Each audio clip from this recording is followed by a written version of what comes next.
बिट्टी काय नाही, सुट्टी असली तरी रानात जाणं मॅन्डेटरी आहे.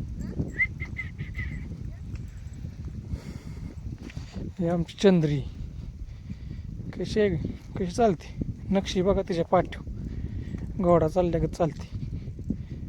कॉम्पिटिशनमध्ये नंबर येईल तिचा. युद्धभूमीवर पोचलोय. 1 2 3 4 5 ओपी लसूण काढायचं आहे. युद्धभूमीवर नुसतं पोचून काय करायचं, अस्त्र शस्त्र अस्त्र ते सगळं तर नीट पाहिजे ना. आता माझी ही शस्त्र आहे, माझा वेपन, हे जरा नीट करून घेतो.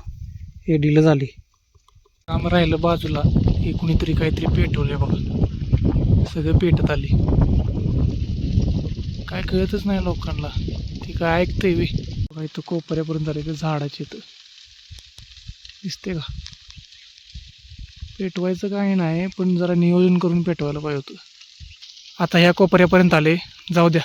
आपलं वेपन तयार झालेलं आहे, आपण कामाला सुरुवात करूया.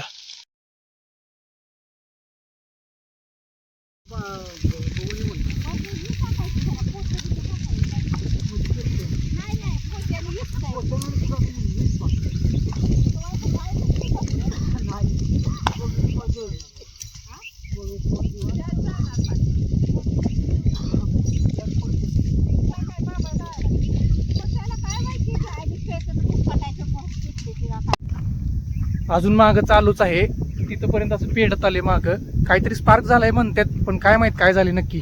आता मी जरा गावात चाललोय, गावात जरा काम आहे, ते झालं की परत येणार आहे माघारी. काय नाही, कोकलेन आणायला गेलतो. लसूण कधी कुदळीने काढायचा म्हणलं, कोकल्यानच बोलवावं. नाही हो, चेष्टा करतोय. रस्त्याचं काम चालू आहे गावात, त्यामुळे कोकल्यान भरपूर कोकलेन आहेत, कोकल्यानेच नुसते. 2 ओपी काढून झालेत, 1 काढायचं चालू आहे. वाड्यातली जरा मदत केली, थोडं सोलून झाले, थोडं सोलायचं आहे. 1 वजन मी आता टाकून आलोय. आता 1 वजन लसणाचं टाकायचं चाललोय. सकाळी जी ठिणगी लागली होती तिने काय केलंय नक्की ते तुम्हाला मी गच्ची उजान दाखवतो. आलोय वरती, बघा गावाचं काय हाल झालंय. अजून चालूच आहे बघा, लांब पर्यंत सगळं काळकूट झाले, राग झाले सगळी. जर समजा खरंच स्पार्क झाला असेल तर मग काय हरकत नाही, ते आता चुकून होऊ शकतं. पण कुणी पेटवलं असेल तर त्यांनी काळजीपूर्वक पेटवलं पाहिजे होतं, आधीच नियोजन करायला पाहिजे होतं. त्यांची ती जबाबदारी आहे आणि मॅनेजमेंट पाहिजे होतं. नाहीतर कसं होतं, लोकांचं नुकसान होतं. पीक जरी नसलं तर काही लोकांचे पाईप असतात किंवा काही इरिगेशनचं मटेरियल असते, वायर असतात, जनावर असतात, त्यामुळं काळजी घेतली पाहिजे.